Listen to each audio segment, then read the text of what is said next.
Assalamualaikum warahmatullahi wabarakatuh. Perkenalkan, nama saya Febrieska Salwadini Februar dengan NIM 2020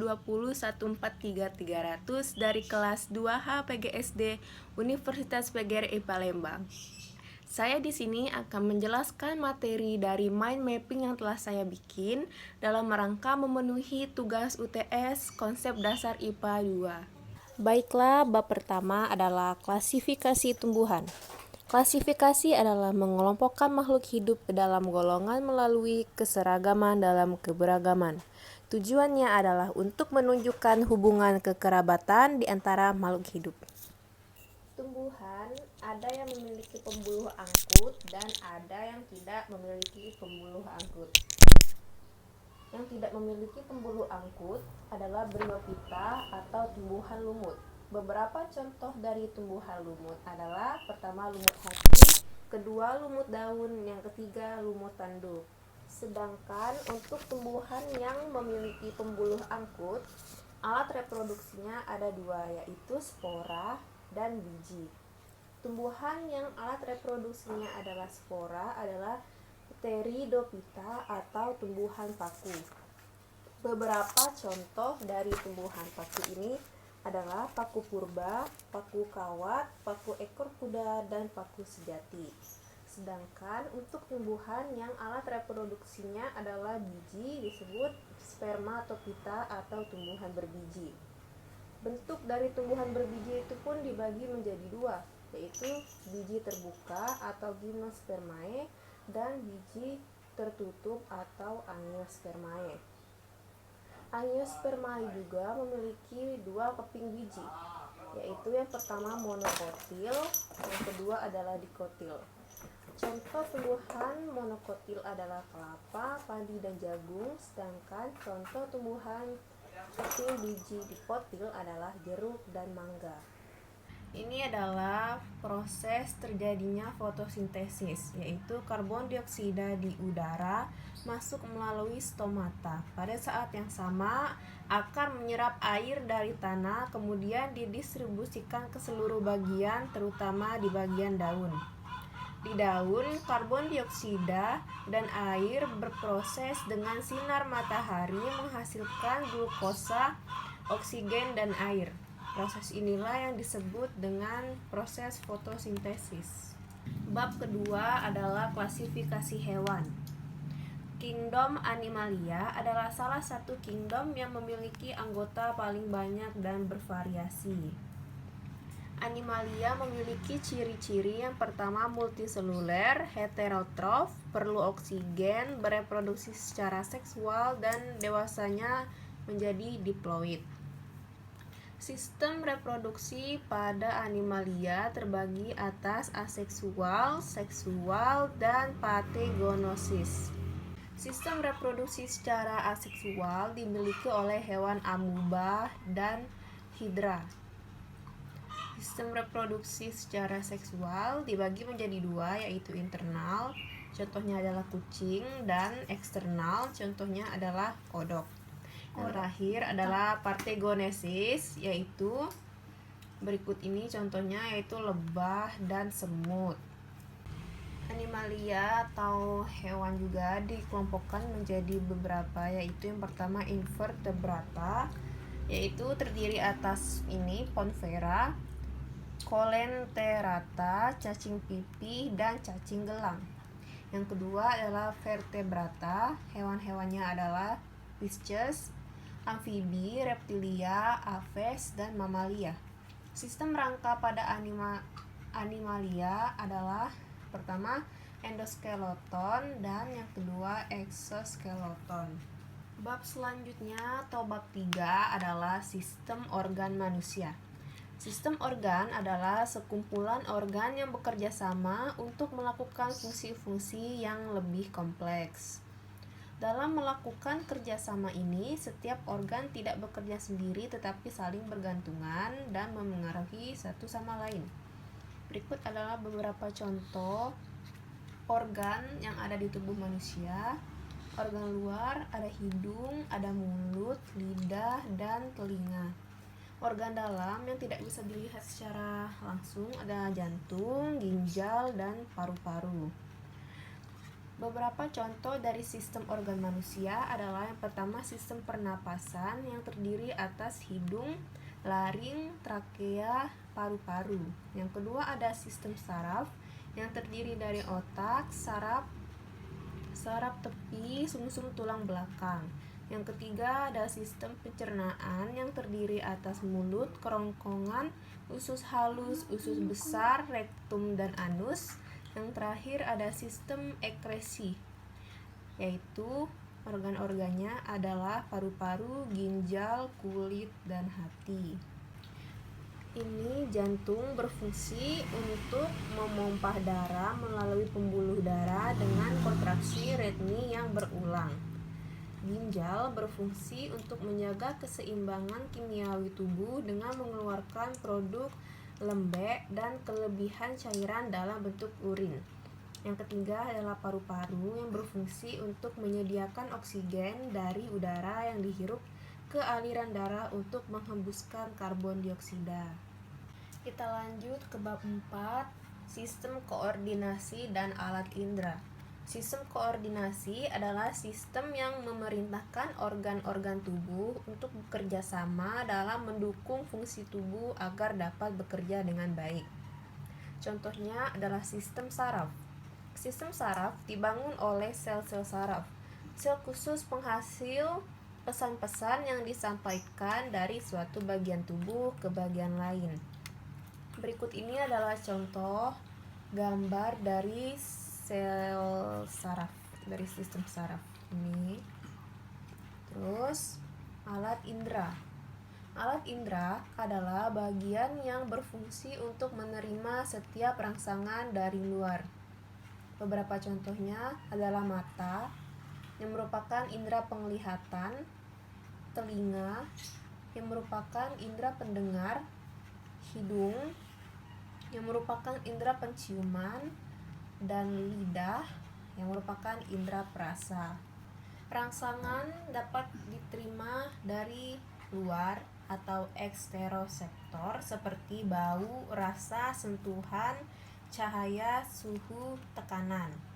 Rangsangan juga dapat diterima dari dalam atau interoseptor seperti rasa kenyang, lapar, haus, nyeri, dan kelelahan. Cara kerja mata adalah cahaya menuju aqueous humor lalu ke pupil, terus menuju lensa, lalu menuju vitreous humor, dan lalu menuju retina, lalu ke saraf optik, dan terakhir menuju ke otak. Telinga memiliki beberapa bagian. Yang pertama adalah telinga bagian luar, yaitu daun telinga, lubang telinga, dan liang pendengaran. Yang kedua adalah telinga bagian dalam, yaitu gendang telinga, 3 tulang pendengar, dan saluran eustachius. Yang ketiga adalah telinga bagian dalam, yaitu alat keseimbangan tubuh, 3 saluran setengah lingkaran, tingkap jorong, tingkap bundar, dan koklea. Lidah atau indera perasa berfungsi merasakan rangsangan rasa dari makanan yang masuk ke dalam mulut. Permukaan lidah dilapisi lapisan epitelium yang mengandung kelenjar lendir.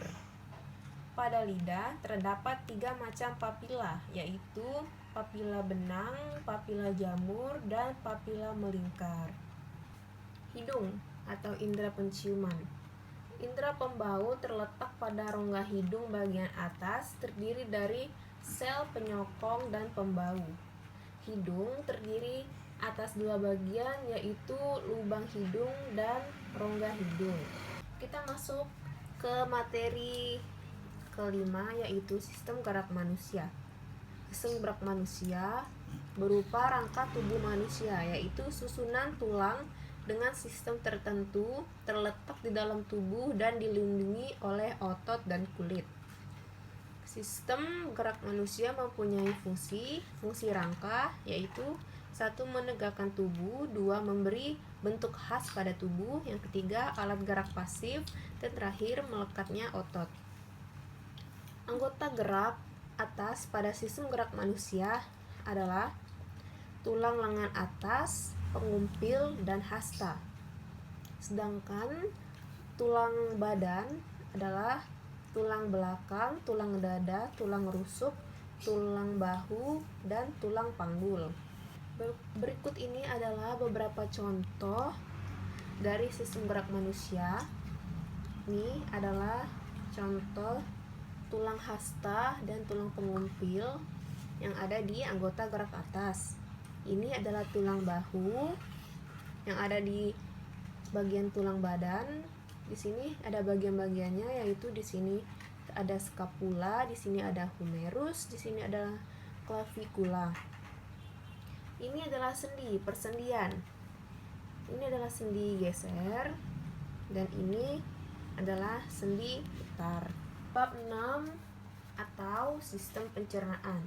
Sistem pencernaan adalah suatu sistem yang bertujuan memecahkan bahan makanan menjadi struktur sederhana sehingga bisa diserap oleh sel tubuh. Beberapa contoh atau macam-macam pencernaan. Yang pertama adalah pencernaan mekanisme, yaitu pencernaan fisik yang memecah makanan menjadi kecil, terjadi di dalam mulut dan gigi. Kedua, ada sistem pencernaan kimiawi, dibantu oleh beberapa enzim. Enzim yang ada di mulut adalah enzim petialin dan di lambung adalah enzim pepsin venin. Ini zat makanan dibagi menjadi beberapa, yaitu yang pertama makronutrien, contohnya adalah karbohidrat, protein, dan lemak. Sedangkan untuk mikronutrien adalah vitamin dan mineral. Di sini juga ada penyakit atau kelainan yang dapat terjadi di sistem pencernaan, yaitu pertama adalah MAH, yang kedua adalah diare, yang terakhir adalah wasir. Di sini sudah ada gambar organ sistem pencernaan manusia. Ini yang warna pink adalah kerongkongan, ini yang coklat adalah hati, yang ini adalah lambung, yang ini hijau, yang hijau ini adalah pankreas, yang warna oranye adalah usus besar dan usus kecil yang berwarna biru. Kita masuk ke bab ketujuh, yaitu sistem peredaran darah. Sistem peredaran darah adalah sistem transportasi yang meliputi 3 komponen, yaitu darah, jantung, dan pembuluh darah. Sifat sistem peredaran darah pada manusia ini ada 2, bersifat tertutup dan bersifat ganda.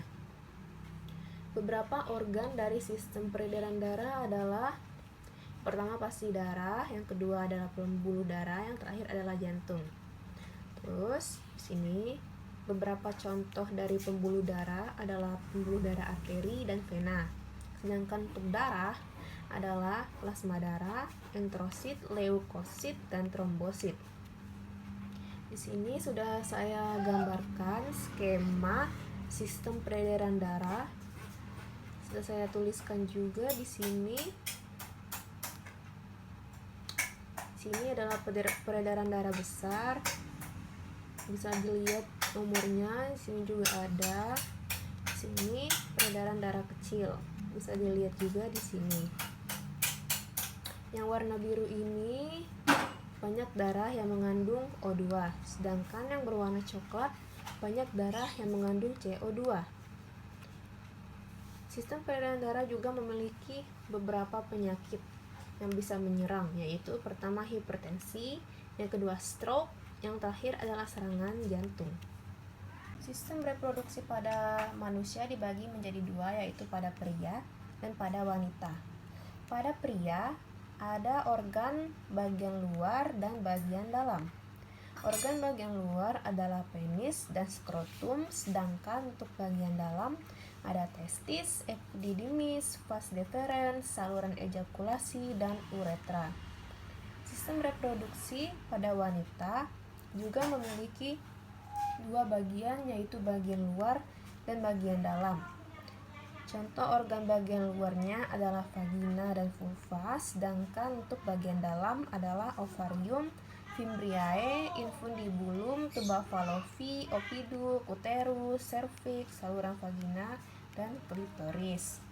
Di sini gametogenesis atau proses pembentukan sel kelamin ada dua, yaitu spermatogenesis, pembentukan sperma pada pria, dan oogenesis, yaitu pembentukan sel telur pada wanita.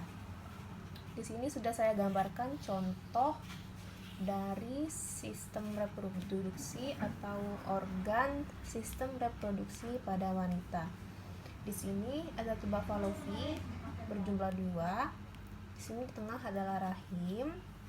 Ini juga berjumlah 2, yaitu indung telur. Di sini adalah serviks dan di bawah sini adalah vagina. Kita masuk ke materi ke-9, yaitu ekosistem. Pengertian ekosistem adalah merupakan suatu sistem ekologi yang terbentuk dari hubungan timbal balik antara makhluk hidup dan lingkungannya. Ekosistem dibagi atas beberapa komponen, yaitu komponen biotik atau komponen hidup adalah makhluk hidup itu sendiri. Beberapa contohnya adalah pertama produsen, kedua konsumen, yang terakhir pengurai. Sedangkan untuk komponen abiotik atau komponen tidak hidup adalah air, suhu, sinar matahari. Selain memiliki beberapa komponen, ekosistem juga terbagi atas beberapa macam. Yang pertama ada ekosistem darat, yaitu sebagian besar lingkungan fisiknya berupa daratan. Contohnya gurun, hutan hujan tropis, taiga, dan tundra. Yang kedua, ekosistem air, yaitu sebagian besar lingkungannya berupa perairan. Contohnya danau, sungai, delta. Ini adalah contoh dari ekosistem air. Yang ketiga, ada ekosistem buatan, yaitu terbentuk karena adanya campur tangan manusia. Contohnya sawah dan waduk. Yang terakhir ada ekosistem alami, yaitu terbentuk secara alami. Yang contohnya adalah hutan dan padang rumput. Di sini bisa dilihat ada ikan-ikan. Ini bisa disebut sebagai ekosistem air. Di sini pohon-pohon bisa disebut sebagai hutan atau ekosistem alami. Saya akan melanjutkan membahas materi tentang tata surya.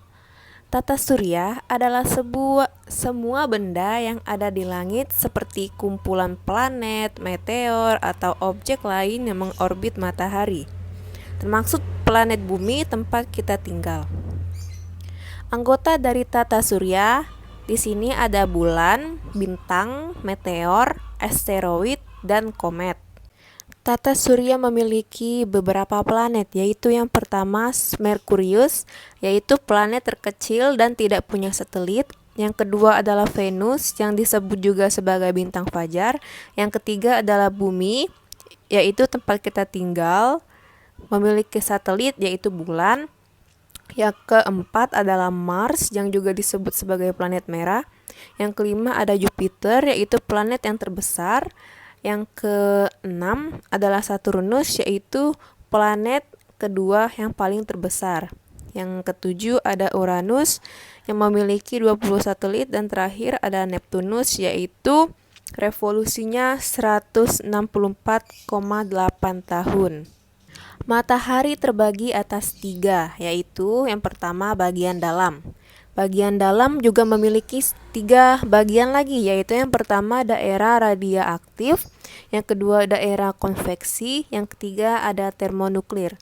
Termonuklir juga terbagi atas 2, yaitu hidrogen dan helium.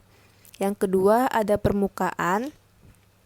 Di dalam permukaan memiliki ciri-ciri, yaitu gas padat seperti bola perak, berbentuk hitam atau sunspot, fabula, granula, dan bintik matahari.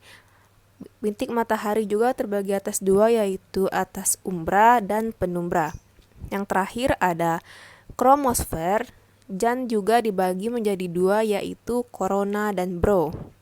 Asteroid. Asteroid ukurannya lebih besar dibanding meteor, terdiri dari batu-batuan yang ukurannya kecil. Yang kedua ada komet. Komet terdiri dari butiran es dan batuan yang membentuk bola besar. Komet memiliki cahayanya sendiri. Yang ketiga ada satelit, yaitu benda langit yang beredar di sekitar planet. Yang keempat adalah meteoroid, yaitu benda langit yang berukuran kecil dalam jumlah banyak dan melayang-layang di udara. Di sini juga saya tulis ada teori terbagi atas dua, yaitu teori tata surya dan teori jagat raya. Yang pertama, teori tata surya adalah hipotesis kabut, planetesimal, pasang surut, dan vortex. Sedangkan untuk jagat raya ada teori Big Bang, antroposentris, heliosentris, geosentris, dan galaktosentris. Baiklah, kita lanjut ke materi berikutnya, yaitu energi alternatif dan energi terbarukan.